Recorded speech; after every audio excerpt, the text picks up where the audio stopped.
পরিবার নিয়ে ট্রিপে যাওয়ার পথে আশুক এবং আর্চানা নামের এক দম্পতির বাচ্চা হুট করে গাড়ি থেকে উধাও হয়ে যায়। দিনরাত এক করে ফেলার পরও তার কোনো হদিস পাওয়া যাচ্ছে না। দিন পার হতেই আননোন নাম্বার থেকে কল আসে, বাচ্চাকে পেতে চাও তাইলে টাকা দাও। এখন মনে হতে পারে এটা তো 8-10টা সাধারণ কিডন্যাপিং কেসের মতোই। জি না, এরকমটা ভাবার ভুল মোটেও করা যাবে না, কারণ এই গল্পে কে সত্য আর কে মিথ্যে, আড়ালে বসে কে কার সাথে গেম খেলছে তা বোঝা মুশকিল। আর প্রতিটা মিনিট তো যেন এক একটা ধোঁকাবাজি। হ্যালো বন্ধুরা, আমি আশরাফ আজ আপনাদের জন্য 2025-এর সদ্য মুক্তি পাওয়া তামিল মিস্ট্রি থ্রিলার মুভি ব্ল্যাকমেলের এক্সপ্লেনেশন নিয়ে এসেছি। মুভির শুরুতে আমরা আশুক এবং তার ফ্যামিলিকে দেখতে পাই। আশুক, তার ওয়াইফ আর্চানা এবং তাদের একমাত্র মেয়ে অনুকে নিয়ে তারা সবাই মিলে একটা ট্রিপে যাচ্ছে। ওয়াইফের সাথে গল্প করতে করতে আশুক গাড়ি ড্রাইভ করছে। তখনই হুট করে অপোজিট থেকে অন্য আরেকটা গাড়ি আসায় দুই গাড়ির মধ্যে একটুর জন্য অ্যাক্সিডেন্ট হতে যাচ্ছিল, কিন্তু যথাসময়ে আশুক গাড়ি কন্ট্রোলে নিয়ে আসে। তাড়াতাড়ি পিছনে মেয়েকে দেখে ঠিক আছে কিনা, এরপর গাড়ি থেকে বের হয়ে অপোজিট থেকে আসা সেই অন্য গাড়ির ড্রাইভারটাকে ধরতে যায়। ওই গাড়িটা ড্রাইভ করছিল রামেশ নামের এই লোকটা। আশুক গিয়ে রামেশকে বকতে শুরু করে দেয় যে কিরকম গাড়ি ড্রাইভ করছিলে, একটুর জন্য তো বড়সড় দুর্ঘটনা হচ্ছিল, গাড়িতে বাচ্চা আছে, জানো কত ভয় পেয়েছে। তবে রামেশও চুপ থাকে না, সেও আশুকের সাথে ঝগড়া লাগিয়ে দেয়। মানে একজন একজনের দোষ দিয়ে চলেছে। একজন বলছে তোমার কারণে অ্যাক্সিডেন্ট হতে যাচ্ছিল, আরেকজন বলছে তোমার কারণে। এইভাবে দুজনের মধ্যে তর্কাতর্কি চলছে, আর মাঝখানে পরে আর্চানা তাদের থামাচ্ছে। আর্চানা আশুকে কোনোরকম থামিয়ে সেখান থেকে নিয়ে যায়, তবে রমেশ সহজে আসতে দিচ্ছে না, কারণ নাকি তার ক্ষতিপূরণ দিতে হবে। আশুক ও রমেশকে 500 টাকার একটা নোট ধরিয়ে দিয়ে তাদের গাড়িতে চলে আসে। এরপর তারা গাড়ি নিয়ে তাদের মতো সেখান থেকে বেরিয়ে যায়। যেতে যেতে আশুক বলছে, আমি যদি আজ একা হতাম না তাহলে এই বেটাকে দেখে নিতাম, শুধুমাত্র তুমি আর অনু ছিলে বলে আজ তাকে ছেড়ে দিয়েছি। যাক, দেখো তো অনু ঘুমিয়ে পড়েছে কিনা। বলে তারা যখনই পিছনের সিটে তাকায় দেখে অনু গাড়িতেই নেই, গাড়ি থেকে গায়েব। অর্থাৎ তাড়াহুড়োতে অনু যে পিছনে আছে নাকি নেই সেটাও তারা দেখতে ভুলে গেছিল। এতক্ষণ তারা অনুকে ছাড়াই গাড়ি নিয়ে এত দূর চলে এসেছে। এখন অনু হুট করে কোথায় চলে গেল, রহস্য কি, ওইটা দেখানোর জন্য সিনা আমাদের একটু ফ্ল্যাশব্যাকে নিয়ে যায়। এখানে আমরা মানি নামের এই ছেলেটাকে দেখতে পাই, যাকে কিনা পুলিশ স্টেশনে ধরে নিয়ে আসা হয়েছে। চলুন আগে মানির ব্যাপারে জেনে আসা যাক। এই মানি মূলত একটা ফার্মা কোম্পানিতে কাজ করে, অর্থাৎ মেডিসিন সাপ্লাই কোম্পানিতে। যে ফার্মা কোম্পানির মালিক হচ্ছে চিদাম্বারা নামের এই লোকটা। এই চিদাম্বারা লোকটা হচ্ছে একজন ডন টাইপের লোক। এক কথায় তার সাথে কেউ ধোঁকাবাজি করলে সে তার জীবন হারিয়ে বসে। এই তো এইমাত্র চিদাম্বারার সাথে ধোঁকাবাজি করাই সে একজনকে টপকিয়ে দিয়েছে। যাই হোক, প্রত্যেক দিনের মতো মানির দিকে মেডিসিন সাপ্লাই করতে যাওয়ার জন্য গাড়ি লুট করছিল। তখন চিদাম্বারা এসে মানিকে একটা বক্স দিয়ে বলে, এটা যাওয়ার পথে এরকম এরকম লোকেশনে পৌঁছে দিও, আর হ্যাঁ খেয়াল রেখো এটা একটু স্পেশাল, অনেক দামি দামি মেডিসিন আছে। মানিও বলে কোনো সমস্যা নেই, আমার হাতে দিয়েছ মানে ধরে নাও পার্সেল জায়গা বরাবর পৌঁছে গেছে। এসব বলে টলে মানি গাড়ি নিয়ে বেরিয়ে পড়ে। আর এক এক করে প্রত্যেক দিনের মতো প্রতিটা মেডিকেল শপে গিয়ে গিয়ে মেডিসিনের সব বক্সগুলো ডেলিভার করছে। এরই মাঝে আমরা দেখি এর মধ্যে একটা মেডিকেল শপে মানির গার্লফ্রেন্ড কাজ করত, যার নাম হচ্ছে রেখা। মানি যখনই রেখাদের সে মেডিকেল শপটাতে মেডিসিন দিতে যায় তখনই সে রেখার সাথে দেখা করত। মূলত এই গান থেকে তাদের গভীর ভালোবাসা। তো আজ রেখা মানিকে সাইডে নিয়ে গিয়ে বলে, মানি আমি প্রেগনেন্ট, তোমাকে ওই দিন বলেওছিলাম এই দিকটা খেয়াল রেখে সব করতে। দেখো এখন কি হয়ে গেল, আমার টেনশন লাগছে, আমাদের এখনো বিয়ে হয়নি, তাই আমি অ্যাবর্শন করে ফেলতে চাই। মানি বলে, আরে অ্যাবর্শন কেন করবে, আমরা দুজন বিয়ে করে নিলেই তো হচ্ছে। দেখো তুমি অনাথ আমি অনাথ, আমাদের কেউই নেই, আর এমনিও তো আমরা পরে গিয়ে বিয়ে করার প্ল্যানিং করছিলাম। এখন যেহেতু এটা হয়ে গেছে তার কিসের অপেক্ষা। মানি এসব বলার পরও রেখা চাইছিল মানি আগে আরেকটু নিজের পায়ে দাঁড়াক, আর একটু ভালো মতো সেটেল হোক। এখন এই জন্য এসব বিষয় ডিসকাস করতে মানি এবং রেখা তাদের একমাত্র ফ্রেন্ড, তাদের আপন রামেশ এবং তার ওয়াইফের কাছে আসে। রামেশ হচ্ছে মানে একদমই বেস্ট ফ্রেন্ড। অর্থাৎ কোন রামেশ চিনেছেন তো? জি হ্যাঁ, শুরুর দিকে আশুকের সাথে গাড়ি অ্যাক্সিডেন্ট নিয়ে যা ঝামেলা হয়েছিল সেই রামেশ। রামেশের ওয়াইফ উমা হচ্ছে একজন অটো ড্রাইভার, মানে মেয়ে হয়ে অটো চালায় আর কি। তো রামেশ এবং তার ওয়াইফ উমাও রেখাদেরকে এইটাই বোঝায় যে বাচ্চায় বসন করে ফেলার চেয়ে উপরওয়ালা যেহেতু দিয়েছে তাই তোমাদের বিয়ে করে ফেলা উচিত, এইটাই সবচেয়ে ভালো হয়। অবশ্যই অনেক বোঝানোর পর রেখাও এই বিষয়টাতে রাজি হয়। খুশি হয়ে তাড়াতাড়ি মানিকে জড়িয়ে ধরে। তারপর একটা গানে গানে আমাদের তাদের বেশ কিছু ভালোবাসার মুহূর্ত দেখানো হয়। চারজন অনেক আপন এদিক সেদিক একসাথে ঘুরতে যায়, একসাথে সুন্দর সুন্দর মুহূর্ত কাটায়। যাই হোক, এসবের পর মানি এক ফাঁকে রেখাকে নিয়ে একটু হসপিটাল যায় তার চেক আপের জন্য। চেক আপ শেষে এখান থেকে মানিরা বেরোচ্ছিল কি তখনই তার বস চিদাম্বারা কল করে তাকে জিজ্ঞাসা করছিল যে ওই স্পেশাল পার্সেলটা যে দিয়েছিলাম ওটার কি খবর, ডেলিভারি করেছে কিনা। এখন মানির সবগুলো ডেলিভারি করলেও ওই একটা সেটা করতে ভুলে গেছিল। তার আগেই রেখার এসব জানতে পেরে তার সাথে বিজি হয়ে গেছিল। তাই এখন যদি সে বসকে করেনি বলে তাহলে বস তো রেগে যাবে। তাই সে মিথ্যা বলে দেয় যে হ্যাঁ এইমাত্র করে দিয়েছি। এসব দেখে রেখা বলে মনে হয় তোমার অনেক জরুরি কাজ আছে, এক কাজ করো তুমি যাও, আমি অটো নিয়ে এখান থেকে চলে যেতে পারবো। এসব বলে টলে দুজন যখনই হসপিটাল থেকে বাইরে আসে তখনই দেখে মানির সেই গাড়িটা উধাও। মানে এদিক সেদিক অনেক খোঁজার পরও কোথাও দেখছে না, অর্থাৎ তার গাড়িটা কেউ চুরি করে নিয়ে গেছে। তাড়াতাড়ি হসপিটালের সামনের সিসিটিভি ফুটেজ চেক করলে দেখে মানিরা যখন হসপিটালের ভিতরে ছিল তখনই সুযোগ বুঝে মাস্ক পরা একটা লোক এসে তার গাড়িটা চুরি করে নিয়ে যায়। এখন এই কথা মানির সাথে সাথে তার বস চিদাম্বারাকে গিয়ে জানাতেই চিদাম্বারা তো ধরে মানিকে মারতে শুরু করে দেয় যে তুই পার্সেলটা ডেলিভারি না দিয়েই আমাকে মিথ্যা বলেছিস। মানি বলে আরে ভাই সে পার্সেলটার কত টাকারই বা হবে, মেডিসিনেরই তো পার্সেল ছিল, বেশি থেকে হলে 5,000 টাকা হবে। এক কাজ করো টাকাগুলো তুমি আমার স্যালারি থেকে কেটে নিও, এর জন্য আবার এত হাঙ্গামা করার প্রয়োজন কি। এইটা শুনে চিদাম্বারা বলে আবে গান্ডু, এটা 1,000-2,000-এর পার্সেল ছিল না রে, এটা পুরো 50 লাখ টাকার পার্সেল ছিল। এটা শুনে মানির চোখ তো কপালে, বলে কি 50 লাখ টাকা, কি ছিল কি এর ভিতর। তো এখানে জানা যায় সে বক্সের ভিতর নেশার পাউডার ছিল, মানে বুঝতে তো পারছেন এরা তলে তলে আসলে মেডিসিনের সাথে এগুলো সাপ্লাই করে। মানির হাত দিয়ে তো দিন এগুলো সাপ্লাই দিচ্ছিল, অথচ মানির ব্যাপারে কিছু জানেই না।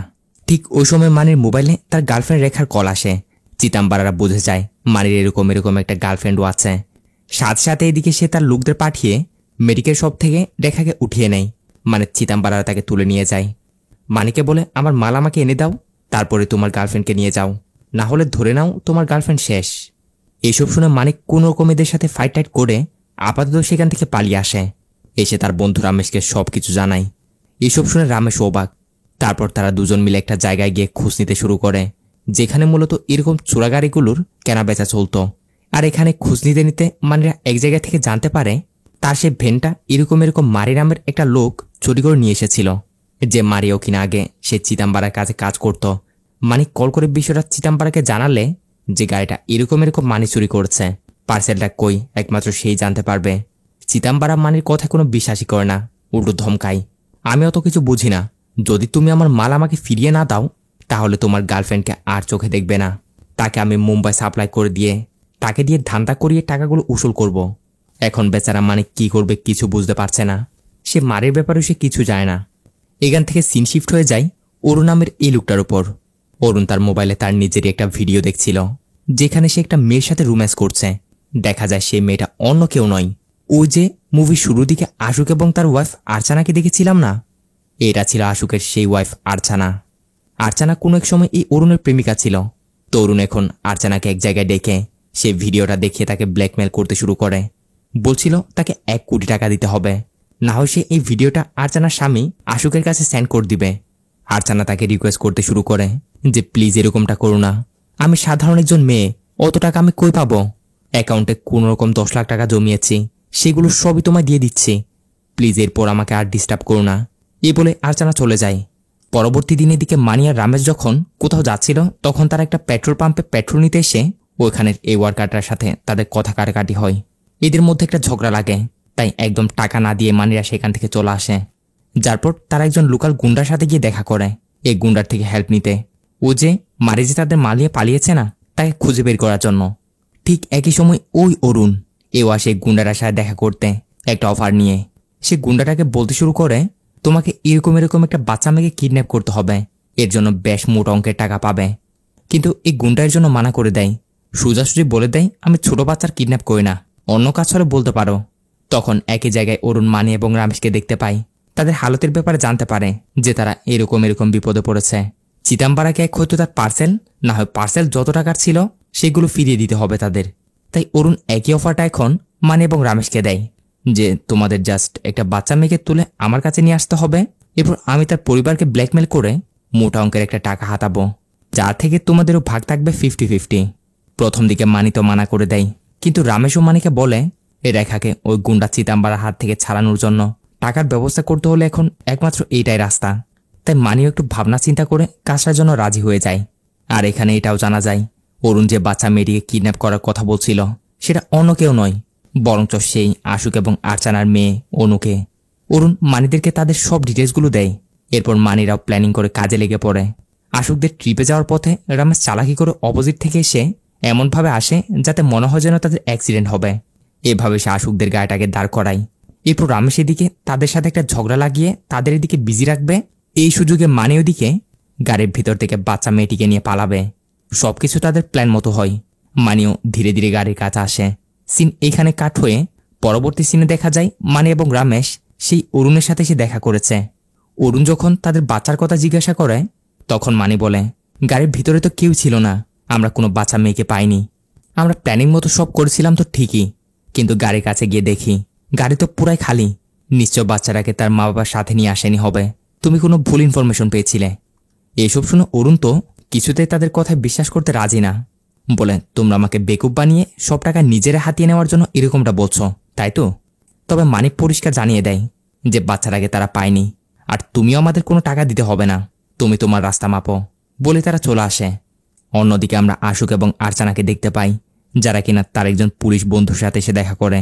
তাকে সব কিছু জানায় যে তাদের এরকম ট্রিপে যাওয়ার সময় তাদের মেয়ে কোথাও মিসিং হয়ে গেছে। পুলিশটাও বলে নিশ্চয় কেউ টাকা খাওয়ার জন্য তাকে কিডন্যাপ করে নিয়ে গেছে হবে। আশুক বলে, এরকমটা হলে এখনও তো কেউ টাকার জন্য কল দেয়নি, কোনো আননোন নাম্বার থেকে কলও আসেনি। পুলিশটা বলে, চিন্তা করো না, আমি আমার একটা টিমের পিছনে লাগিয়ে দিচ্ছি।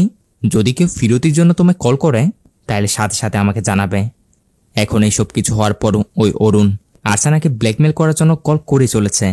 কিন্তু আর্চানা এদিকে একে তো মেয়েকে নিয়ে টেনশনে ছিল, তাই সে আরুণের কলটা রিসিভ করতে পারে না, বারবার কেটে দেয়। এখন এরকমটা করে অরুণ কি করে, মাঝরাতেই আর্চানার বাসায় গিয়ে পাইপের সাহায্যে উপরে উঠে সোজা আর্চানার রুমে এসে ঢুকে পড়ে। আর্চানা তো তাকে দেখে শক। অরুণ বলে, কি মনে করেছো তুমি? তুমি আমার কল ইগনোর করে যাবে আর আমি তোমায় ছেড়ে দিব? আমাদের সেই রোমান্টিক ভিডিওটার কথা ভুলে গেছো তুমি? আর্চানা অরুণকে রিকোয়েস্ট করে যে প্লিজ অরুণ, তুমি এখন চলে যাও। নিচে আশুক বসে আছে, যদি আশুক আমাদের ব্যাপারে জানতে পারে তাহলে আমি শেষ। এদিকে আশুক তখন রুমের মধ্যে থেকে একটা আওয়াজ শুনে উপরের দিকে আসছিল। এদিকে আরুণ আর্চানাকে বলছে যে আমি মনে করছিলাম তোমার মেয়েকে কিডন্যাপ করে তোমার স্বামী থেকে টাকা হাতাবো, কিন্তু দেখো প্ল্যানটা পুরো মিস হয়ে গেল। তোমরা তাকে সাথে না নিয়ে যাওয়াই আমি তাকে কিডন্যাপ করতে পারলাম না। নিশ্চয় আমার প্ল্যানের ব্যাপার আগে থেকে তুমি জেনে গেছিলে হবে, না হয় তুমি নিজে তোমার মেয়েকে কিডন্যাপ করে এখন নাটক সাজাচ্ছ, তাই তো? আর্চানা বলে, দেখো অরুণ, এমনিতে আমি অনেক টেনশনের মধ্যে আছি, দয়া করে তুমি এখান থেকে চলে যাও। এর পরপর এইদিকে আশুক রুমে আসতেই আর্চানা ঘুমানোর নাটক করে বিছানায় শুয়ে পড়ে। অরুণ ততক্ষণে সেখান থেকে বেরিয়ে গেছে। সিন এখান থেকে একটু করে ফ্ল্যাশব্যাকে চলে যায়। আমাদের দেখানো হয় তাদের সেই বাচ্চা মেয়েটার সাথে আসলে কি হয়েছে। যখন গাড়ি থামিয়ে আশুক আর রামেশ ঝগড়া করছিল তখন এই বাচ্চা মেয়েটা একটা বেলুন হাত থেকে ছুটে একদিকে চলে গেছিল। তাই সে কোনো কিছু না ভেবেই গাড়ি থেকে নেমে সেই বেলুনটার পিছে পিছে যেতে শুরু করে। বেলুনটা নিতে সে অনেক দূরে চলে যায়। একটু পর বেলুনটা নিয়ে যখন সে ফিরে আসে দেখে তার মা বাবা সেখানে নেই, ভুলে তাকে রেখে গাড়ি নিয়ে চলে গেছে। এদিকে অনেক দূরে চলে আসার পরেই আশুক এবং আর্চানা তাদের মেয়ের ব্যাপারে জানতে পারে যে সে তো গাড়িতেই নেই। তবে ততক্ষণে অনেক দেরি হয়ে গেছিল। এদিকে ছোট্ট অনু সেখানে রাস্তার পাশে দাঁড়িয়ে আছে। ঠিক ওই সময় সে রাস্তা দিয়ে একটা গাড়ি আসার সময় তারা এই বাচ্চা মেয়ে অনুকে দেখে গাড়ি দাঁড় করায়। গাড়ি থেকে দুজন লোক বের হয়। অনুকে দেখে তারা বুঝতে পারে এই নিশ্চয় তার মা বাবার কাছ থেকে হারিয়ে গেছে হবে। এক কাজ করি, আমরা তাকে সাথে নিয়ে যাই, পাশে কোনো এক পুলিশ স্টেশন দিয়ে দিব। এ বলে এরা দুজন অনুকে সাথে নিয়ে যায়। যেতে যেতে এরা অনুর কাছ থেকে তার মা বাবার ব্যাপারে জিজ্ঞাসা করলে অনু তাদের সবকিছু জানায়। এখন এদের মাথায় আবার এটাও আসে যে এই বাচ্চাকে যদি আমরা পুলিশ স্টেশনে দিয়ে দিই তাহলে আমরা কি পাবো? আমাদের তো কোনো লাভই নেই। এর চেয়ে বরং এই বাচ্চাকে আমরা আমাদের সাথে নিয়ে যাই, এরপর তার বাবার কাছ থেকে মোটা অঙ্কের একটা টাকা নিয়ে তাকে ফিরিয়ে দিব। এটা প্ল্যান করে তারা অনুকে একটা বাসায় নিয়ে গিয়ে সেখানে লক করে দেয়। যার কিছুক্ষণ পর এদের মধ্যে একজন যখন অনুকে খাবার দিতে যায় তখন দেখে অনু সেখানে রুমে নেই, কারণ আসলে অনু চালাকি করে একটা কবাটের ভিতরে লুকিয়েছিল। তাই এরা অনুকে দেখতে না পেয়ে মনে করে নেয় বাচ্চারা হয়তো পালিয়ে গেছে। যখন এদিক সেদিক তাকে খুঁজতে শুরু করে তখনই সুযোগ বুঝে অনু এখান থেকে বেরিয়ে সোজা দৌড়ে পালিয়ে রাস্তায় চলে যায়। অনু পালাতে পালাতে ক্লান্ত হয়ে একটা অটো স্ট্যান্ডে গিয়ে বসে। ভাগ্যবশত সেই অটো স্ট্যান্ডে রামেশের ওয়াইফ উমা তার অটো নিয়ে বসেছিল। এখন উমা অনুকে এই অবস্থায় দেখে তার কাছে ডাকে, সাথে তাকে পানি দেয়, খাবার দেয় এবং তার মা বাবার ব্যাপারেও জিজ্ঞাসা করে। অনু উমাকে সবকিছু বলে। এখন উমায় বিষয়টা কল করে তার স্বামী রামেশকে জানায় যে এরকম ব্যাপার, একটা বাচ্চা মেয়ে তার মা বাবাকে হারিয়ে ফেলেছে, তাকে আমি খুঁজে পেয়েছি। এখন তোমরা তাড়াতাড়ি একটু বাসায় আসো, এরপর আমরা তাকে পুলিশ স্টেশন নিয়ে গিয়ে পুলিশের হাতে তুলে দিব। এসব বলে উমা অনুকে আপাতত তার বাসায় নিয়ে যায়। যার একটু পরেই রামেশ এবং মানি এসে দেখে এটা তো সেই বাচ্চা মেয়েটা অরুণ যাকে কিডন্যাপ করার জন্য তাদের অফার দিয়েছিল। এটা দেখে মানিদের তো হুঁশি উড়ে যায়। রামেশ বলে এই বিষয়টা আমরা এখন অরুণকে জানাবো না, আর একে এখন পুলিশের কাছেও নিয়ে যাব না। যেমনটা অরুণ প্ল্যানিং করেছিল সেই প্ল্যান অনুযায়ী আমরাই তার ফ্যামিলিকে কল করে টাকা চাইব। কারণ দেখো, রেখাকে বাঁচাতে হলে তোমাকে তো চিদাম্বারাকে টাকা দিতেই হবে। এসব ভাবনা চিন্তা করে মানি ওই প্ল্যানে রাজি হয়। সাথে সাথেই তারা আশুককে কল করে বলে তোমার মেয়ে অনু আমাদের কাছে। আশুক বলে তোমার কথা আমি বিশ্বাস কেন করব? কি প্রমাণ আছে যে আমার মেয়ে তোমাদের কাছে? মানি বলে দেখো, তোমার মেয়ে তো তোমার নাম্বারটা আমাদের দিল, না হয় আমি তোমার ব্যাপারে তো জানিও না। আমার কথা বিশ্বাস না করে তোমার আর কোনো উপায় নেই। বেশি কিছু করতে হবে না, জাস্ট 50 লাখ টাকা নিয়ে এরকম পার্কিং লটে চলে আসো। এভাবে মানে আশুককে একটা অ্যাড্রেস দেয়। অন্যদিকে সেই অরুণ নামের ছেলেটা অন্য আরেকটা মেয়েকে ঠিক আর্চানার মতোই সেই মেয়ের একটা ভিডিও পাঠিয়ে তাকে ব্ল্যাকমেল করছে। অর্থাৎ এই অরুণের কাজই হচ্ছে এটা, সাদাসিধে মেয়েদেরকে ভালোবাসার ফাঁদে ফেলে তাদের ফয়দা উঠিয়ে পরে তাদের ব্ল্যাকমেল করে টাকা হাতানো। ওই সময় আর্চানা অরুণকে কল করে বলে অরুণ, তুমি তো বলেছিলে তুমি আমাদের মেয়েকে কিডন্যাপ করোনি, তাইলে এখন কল করে আমার স্বামীর কাছ থেকে টাকা চাচ্ছ যে? অরুণ এটাই বলে যে আমি তোমার মেয়েকে কিডন্যাপ করার প্ল্যান করেছিলাম তো ঠিকই, কিন্তু প্ল্যানটা ফেল হয়েছে, আর আমি এ ব্যাপারে কিছু জানি না। আর হ্যাঁ, কান খুলে শুনে রাখো, সে কিডন্যাপার তোমাদের কোথায় যেতে বলছে সব আমাকে টাইম টু টাইম শেয়ার করবে। তো অন্যদিকে আশুক তার অফিসের একটা মেয়েকে আর্জেন্টলি টাকার ব্যবস্থা করতে বলে। এরপর 50 লাখ টাকার ব্যবস্থা করে সেই টাকাগুলো নিয়ে আর্চানা সহ তারা মানিদের দেওয়া লোকেশন অনুযায়ী বেরিয়ে পড়ে। অন্যদিকে মানি তার বস চিদাম্বারাকে কল করে বলে যে ভাই, আপনার মাল তো আমি অনেক খোঁজাখুঁজির পরও পাইনি, কিন্তু হ্যাঁ, যত টাকার মাল ছিল সে 50 লাখ টাকার ব্যবস্থা করেছি। এরকম একটা পার্কিং লটে যান, সেখানে একটা লোক আসবে, তার কাছ থেকে টাকার ব্যাগটা নিয়ে নেবেন। আর হ্যাঁ, টাকা নেওয়ার পর বলবেন বাচ্চা তুমি পেয়ে যাবে, এটা একটা কুড়ওয়াট মনে করে বলবেন কিন্তু। এভাবে মানে চিদাম্বারাকে এই কাজে লাগিয়ে দেয়। ওইদিকে আশুক সবকিছু অলরেডি তার সেই পুলিশ ফ্রেন্ডটাকে বলে দিয়েছে, তাই পুলিশের একটা টিমও আগে ভাগেই সেই পার্কিং লটে এসে সিসিটিভির মাধ্যমে এর উপর নজর রাখতে শুরু করেছে। একটু পরে কথা মতো চিদাম্বারাও তার গ্যাং নিয়ে মানির বলা লোকেশন এসে পৌঁছায়। মানিও আসলে সেখানে একটা কোনায় লুকিয়েছিল, লুকিয়ে সবকিছু কলের মাধ্যমে হ্যান্ডেল করছে। একটু পর আশুক এসে পৌঁছালে কথা মতো চিদাম্বারা তার একটা লোককে পাঠায় টাকার ব্যাগটা নিয়ে আসার জন্য। এও গিয়ে তাকে যেরকমটা শিখিয়ে দেয়, অর্থাৎ বাচ্চা তুমি পেয়ে যাবে এরকমটা বলে টাকার ব্যাগটা নিয়ে চিদাম্বারের কাছে চলে আসে। আর টাকা পাওয়ার পর চিদাম্বারও মানিকে কল করে বলে টাকা পেয়েছি, তোমার গার্লফ্রেন্ডকে আমি এখানে ছেড়ে দিচ্ছি, এসে নিয়ে যাও। কথা মতো মানিও বাইক নিয়ে এসে রেখাকে বাইকে তুলে তাড়াতাড়ি সেখান থেকে বেরিয়ে যায়। এদিকে আশুক তার পুলিশ বন্ধুটাকে কল করে বলছে টাকা তো তারা নিয়ে গেছে, কিন্তু এখনো আমার মেয়েকে দিয়ে যায়নি। এটা শুনে সাথে সাথে পুলিশের টিমও পার্কিং লটে এসে চিদাম্বারাদের গাড়িটাকে ঘেরাও করে ফেলে। তাদেরকে ধরে জিজ্ঞাসা করে বাচ্চা কোথায়। চিদাম্বারা বলে স্যার, কোন বাচ্চা? কার বাচ্চা? আমরা কোনো বাচ্চা টাচ্চা ছিলি না, এটা তো জাস্ট একটা কুড়ওয়ার ছিল। মানিক কল করে আমাদের এরকমটা করতে বলেছে। আমি আমার টাকা বুঝে পেয়ে কথা মতো তার জিএফকেও ছেড়ে দিয়েছি। ওইদিকে মানি তো তার জিএফ রেখাকে পেয়ে মহা খুশি। আশুক বারবার তাকে কল করছে, কিন্তু মানে আর আশুকের কল রিসিভ করছে না। এখন আশুক তো এদিকে অলরেডি তার লোকদের মাধ্যমে মানির নাম্বারটাকে ট্রেস করছে। তো মানির নাম্বার ট্রেস করতে করতে আশুকের লোকগুলো মানিকে ধরে নেয়। আশুকও তাড়াতাড়ি সেখানে এসে মানিকে ধরে জিজ্ঞাসা করে যে আমার বাচ্চা কই। আশ্চর্যভাবে মানে বলে স্যার, আপনার মেয়ে আমার কাছে ছিল ঠিক, কিন্তু এখন আর নেই।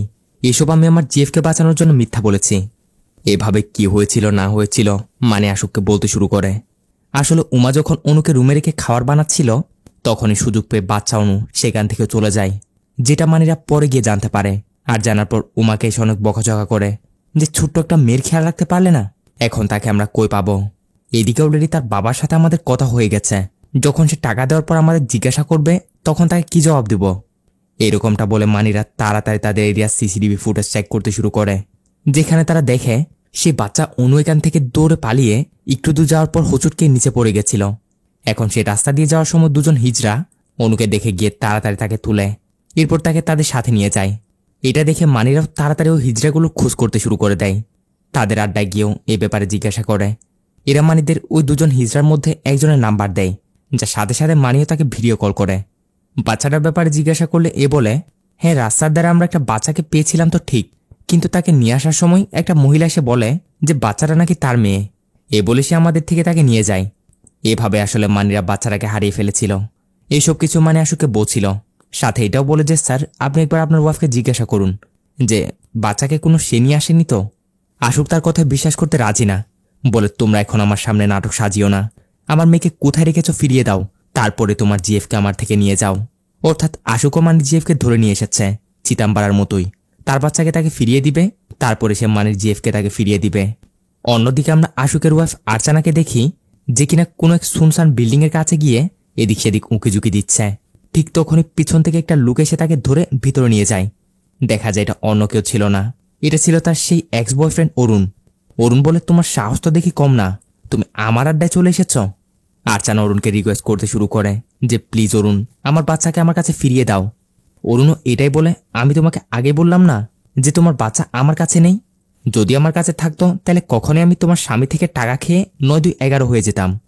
অন্যদিকে আশুককে আবারও কোনো এক অন্য লোক কল করে বলছে তোমার মেয়ে আমার কাছে, যদি তুমি আমাকে 1 কোটি টাকা দাও তাইলে আমি তোমার মেয়েকে তোমার কাছে ফিরিয়ে দিব।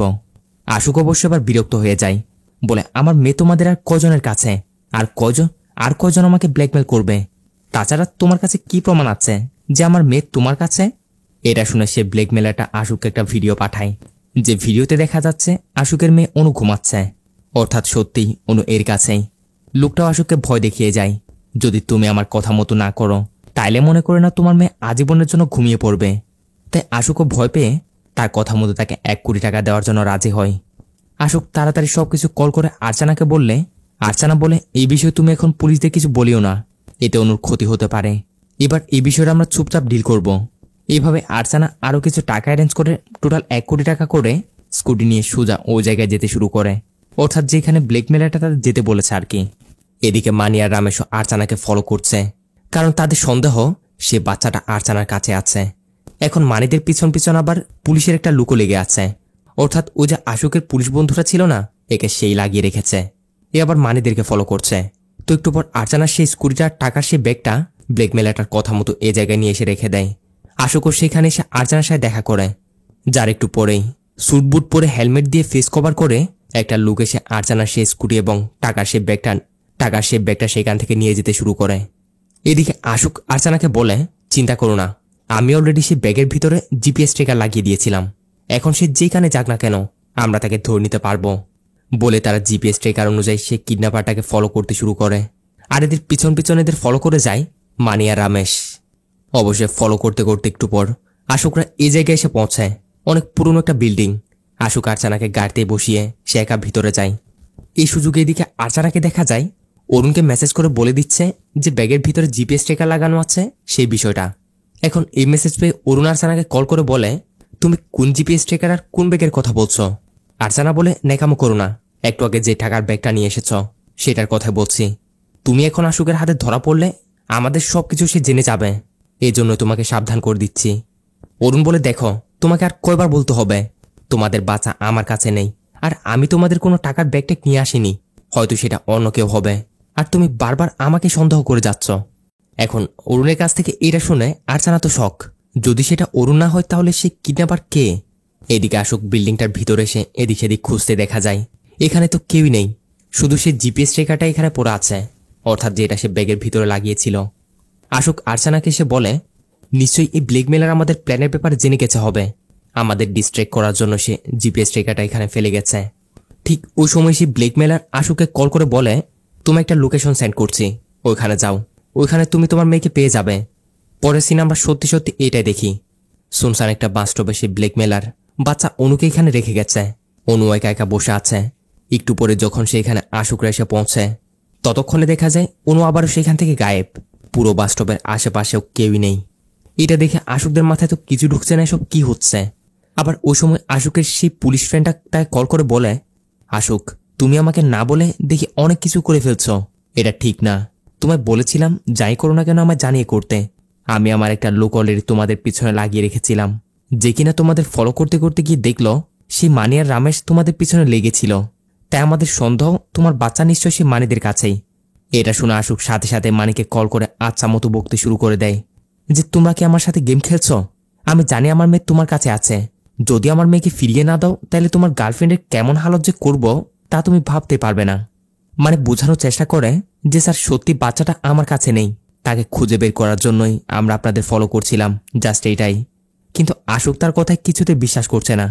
এরই মাঝে আমরা এই দুজনকে দেখতে পাই, যাদের মধ্যে একজন ছিল ও যে মানির একবার পেট্রোল পাম্পে একটা লোকের সাথে ঝগড়া করে টাকা না দিয়ে চলে এসেছিল না, এ হচ্ছে সেই পেট্রোল পাম্পের ছেলেটা। এরা ওইখান দিয়ে যাওয়ার সময় মানিদেরকে দেখে তাড়াতাড়ি তাদের বাইক দাঁড় করায়। পেট্রোল পাম্পের সেই ছেলেটা তার সাথে অন্য আরেকজন যে ছিল তাকে বলে, ভাই এরাই ওই দিন আমার সাথে ঝামেলা করেছিল, আমার টাকা না দিয়ে পালিয়েছিল। এটা শুনে এ কি করে, হাতে একটা ছুরি নিয়ে মানি এবং রামেশকে এসে ধমকাতে শুরু করে যে চুপচাপ এর পেট্রোলের টাকা দিয়ে দাও। এখন মানি এই লোকটাকে দেখা মাত্রই তার একটা বিষয় মনে পড়ে। এর চেহারা একটা দাগ ছিল, ঠিক যেই একই রকমের দাগটা সে ওই হসপিটালের বাইরে তার গাড়ি চুরির সিসিটিভি ফুটেজে যে লোকটা গাড়ি চুরি করছিল তার চেহারায়ও দেখেছিল। এমনকি এর হেয়ার স্টাইলও একদমই সেম টু সেম ও চোরটার মতোই, যার অর্থ এই লোকটাই হচ্ছে সেই চোর যে মানির ভ্যানটা চুরি করে নিয়ে গেছিল। আর এর নামই হচ্ছে মারি। মানি তো সাথে সাথেই এই মারির বেটাকে ধরে আচ্ছা মতো মারধর করতে শুরু করে দেয়। মারতে মারতে তার গাড়ির ব্যাপারে জিজ্ঞাসা করে, সাথে ওই পার্সেলটার ব্যাপারেও। মারিও মারধর খেয়ে এক পর্যায়ে স্বীকার করে নেয়। মানিদেরকে তার প্লেসে নিয়ে গিয়ে সে পার্সেলটা তাকে ফিরিয়ে দেয়, বলে এই পার্সেলটার জন্যই আমি তোমার গাড়িটা চুরি করেছিলাম। আমি জানতাম বস চিদাম্বারা এগুলো সাপ্লাই করে। এখন পার্সেলটা পেয়ে মানে কি করে সাথে সাথে সে পার্সেল নিয়ে এসে তার বস চিদাম্বারাকে দিয়ে দেয়, বলে ভাই আপনি আমার কথা বিশ্বাস করেননি, দেখুন এখন সেই মারির কাছ থেকে পার্সেলটা উদ্ধার করেছি। যদি আপনি তখন আমার কথায় বিশ্বাস করে আমায় একটু সাপোর্ট করতেন তাহলে আজ এত ঝামেলা আমি পড়তাম না। জানি না সেই ছোট্ট বাচ্চা মেয়েটার কি হয়েছে, কোথায় চলে গেছে। এদিকে তার বাবা মা পুলিশ সবাই মনে করছে সে আমার কাছেই। এখন আমি কি করব কিছু বুঝে উঠতে পারছি না। এটা বলতেই এখানে দেখা যায় আরেক কাণ্ড। চিদাম্বারা তার একটা লোককে ডাক দিতেই সে বাচ্চাটাকে নিয়ে বাইরে আসে, অর্থাৎ বাচ্চাটা এতক্ষণ চিদাম্বারার কাছে ছিল। আর ঘটনাটা হচ্ছে চিদাম্বারার এক খাস লোক একটু আগে বাস স্টপে বাচ্চাটাকে একা একা খুঁজে পেয়েছিল। সাথে সাথে সে চিদাম্বারাকে কল করলে চিদাম্বারও তাকে দেখা মাত্র চিনে ফেলে যে এই বাচ্চার জন্য তো এত লঙ্কা কাণ্ড। তাই চিদাম্বারামও তাড়াতাড়ি বাচ্চাটাকে তার কাছে নিয়ে আসে। এবার চিদাম্বারাম মানিকে বলে, আমি ভেবেছিলাম এর বাবাকে ব্ল্যাকমেল করে তার কাছ থেকে টাকা হাতাবো, কিন্তু এখন তো আমি আমার জিনিস পেয়ে গেছি। তাই এই বাচ্চাকে তুমি সাথে নিয়ে যাও আর বাচ্চাটাকে তার বাবাকে ফিরিয়ে দিয়ে তোমার গার্লফ্রেন্ডকে ছাড়িয়ে নাও। তো এরপর মানে আশুককে কল না করে ওই অরুণকে কল করে। অরুণকে বলে, তুমি যে বাচ্চাটার কথা বলেছিলে বাচ্চারা এখন আমার কাছে আছে। তুমি এক কাজ করো, তুমি তার বাবা আশুককে কল করে বলো বাচ্চা তোমার কাছে, তোমাকে কিছু টাকা দিতে হবে, তারপরে তাকে ফিরিয়ে দিবে। আর যা পাবে এর মধ্যে কিছু আমার আর কিছু তোমার। অরুণ বলে, এই কাজটা তো তুমিও করতে পারতে, সব টাকাও তুমি পেতে, তাইলে আমাকে কেন কল করেছ? মানি বলে, কারণ আছে, যদি আমি একে তার বাবার কাছে ফিরিয়ে দিই তাইলে আমি শুধু আমার জিএফকে ফেরত পাবো, কিন্তু কাজটা যদি এখন তুমি করো তাইলে টাকাও পাবো সাথে আমার জিএফকেও। এই বলে মানে অরুণকে একটা জায়গায় ডাকে। একটু পর অরুণ এসে মানের সাথে দেখা করে। যখন অরুণ এসে কথা মতো মানের কাছ থেকে বাচ্চাটাকে নেওয়ার কথা বলে তখন এখানে ঘটে আরেক কাণ্ড। মানি আসলে অন্য আরেকটা প্ল্যান করে রেখেছিল। সে আসলে অরুণকে কল করার আগে আশুককে কল করে সবকিছু জানিয়ে দিয়েছিল যে বাচ্চা তার কাছে আছে। আর এসবের শুরু একজনের কারণে হয়েছে, যেটা হচ্ছে অরুণ। তাকে আমি এরকম জায়গায় ডেকেছি, তাকে তোমার কাছে হাতে নাতে ধরিয়ে দিব। বেশ এই প্ল্যানটাই করে মানে অরুণকে এখানে নিয়ে এসেছে। এখন এটা জানতে পেরে অরুণ মানির সাথে ফাইট করতে শুরু করে দেয়। দুজনের মধ্যে জবরদস্ত একটা ফাইট চলছেই। এর মাঝে আশুক এসে অরুণকে মারতে শুরু করে, যার এক পর্যায়ে অরুণ তো নিজেকে বাঁচানোর জন্য আশুকের মেয়েকে মারতে যাচ্ছিল, কিন্তু ততক্ষণে মানি পিছন থেকে হামলা করে জায়গায় অরুণের গেম খালাস করে দেয়। এরপর আশুক মানিকে জিজ্ঞাসা করে যে মানি, আমরা ট্রিপে যাওয়ার সময় তুমি আর তোমার বন্ধু মিলে জেনে বুঝে গাড়ি অ্যাক্সিডেন্টের নাটকটা সাজিয়েছিলে যাতে আমার মেয়েকে কিডন্যাপ করতে পারো, তাই না? মানি বলে, হ্যাঁ এটাই সত্য, কিন্তু যখন আমি তাকে গাড়ি থেকে নিতে গেছিলাম তখন গাড়িতে কেউ ছিল না, গাড়ি পুরো খালি ছিল। আর হ্যাঁ, আপনার মেয়েকে কিডন্যাপ করার পুরো প্ল্যানটা ছিল এই অরুণেরই, সবকিছু এর জন্য হয়েছে। যাই হোক, এসব কিছু হওয়ার পর পুলিশরা মানিকে ধরে নেয়। সোজা তাকে পুলিশ স্টেশন নিয়ে আসা হয়, যে সিনটা আমরা শুরুর দিকে দেখেছিলাম। তবে আশুক এখানে মানির বিরুদ্ধে কোনো কেস করে না, সাথে তাকে পুলিশের হাত থেকেও বাঁচায়। অরুণকে যে মানি মেরেছে ওইটা সেলফ ডিফেন্স বলে চালিয়ে দেওয়া হয়। এবার সব হওয়ার পর আরেকটা রহস্য এখনো থেকে গেছে। ও যে সর্বশেষ ব্ল্যাকমেলারটা কে ছিল, মানে কারাতে যে টাকার ব্যাগটা নিয়ে গেল সে ব্ল্যাকমেলারটা কে ছিল, এটা মানি তাদের সবাইকে জানায়। আসলে মানি আর রামেশ যখন আশুকদের ফলো করছিল তখন সেদের ফলো করতে করতে শেষে টাকার ব্যাগ নিয়ে যাওয়া সেই ব্ল্যাকমেলারটাকে দেখেছিল, যার সাথে সাথে মানি রামেশকে তার পিছনে লাগিয়ে দেয়। আর রামেশও তাকে ফলো করতে করতে পুরনো একটা বিল্ডিংয়ে গিয়ে তাকে ধরে, যেখানে জানা যায় এ অন্য কেউ নয়, এ ছিল আশুকের অফিসে কাজ করার তার সেই অ্যাকাউন্টেন্ট মেয়েটা, যাকে আশুক ওই দিন অ্যাকাউন্ট থেকে টাকা তুলে রাখতে বলেছিল। মানে কোম্পানির অ্যাকাউন্টের সবকিছু এই দেখাশোনা করত। এমনটা করার পিছনে একটা কারণও আছে অবশ্য, যেটা হচ্ছে কিছু বছর আগে কোনো একটা বিষয় নিয়ে আশুক এবং তার মধ্যে একটু ঝামেলা হয়, যার জন্য আশুক তাকে অনেক বকাও দিয়েছিল। এখন এ আশুকের কাছ থেকে প্রতিশোধ নেওয়ার জন্য প্ল্যান বানাচ্ছিল। কি তখন ওই রাতে সে বাসায় ফেরার সময় রাস্তায় সেই হিজড়াগুলোর কাছে আশুকের মেয়েকে দেখতে পায়। অনুকে চিনতে পেরে সে তাদের কাছ থেকে অনুকে নিয়ে যায়। এরপর অ্যাপের মাধ্যমে তার ভয়েস চেঞ্জ করে আশুককে কল করে ব্ল্যাকমেল করতে শুরু করে যে তোমার মেয়েকে বাঁচাতে চাইলে আমায় 1 কোটি টাকা দিতে হবে। আর এরপর কি হয়েছিল তা তো আমরা সবাই জানি। আর সবশেষে মানির কাছ থেকে উদ্ধার করে সে 1 কোটি টাকাগুলো আশুককে ফিরিয়ে দেয়। আশুক বলে, মানে আমি বুঝতে পেরেছি তোমার হালত তোমায় অনেক কিছু করতে বাধ্য করেছে, কিন্তু সত্যি তোমরা অনেক ভালো মনের মানুষ। এই টাকাগুলোর মধ্যে তোমাদের যত টাকার প্রয়োজন হয় নিতে পারো। তবে মানি এর জন্য না করে দেয়, বলে এই টাকা নিয়ে গেলে আমার রাতে ঘুম হবে না, এর চেয়ে বরং আমার গার্লফ্রেন্ডকে ফিরিয়ে দিন, এটাই অনেক। দেখতে দেখতে এভাবে হ্যাপি একটা এন্ডিংয়ের সাথে আজকের এই মুভিটা এখানে শেষ হয়। তো ভিডিও কেমন লেগেছে আপনাদের অবশ্যই কমেন্ট করে জানিয়ে দিবেন। একটু অসুস্থ, তারপরও কষ্ট করে আপনাদের জন্য ভিডিও বানিয়েছি, এজন্য অবশ্যই একটা লাইক আর চ্যানেলটা সাবস্ক্রাইব হয়ে যাওয়া চাই। দেখা হবে পরবর্তী ভিডিওতে, ততক্ষণে ভালো থাকবেন, সুস্থ থাকবেন, টাটা, বাই বাই।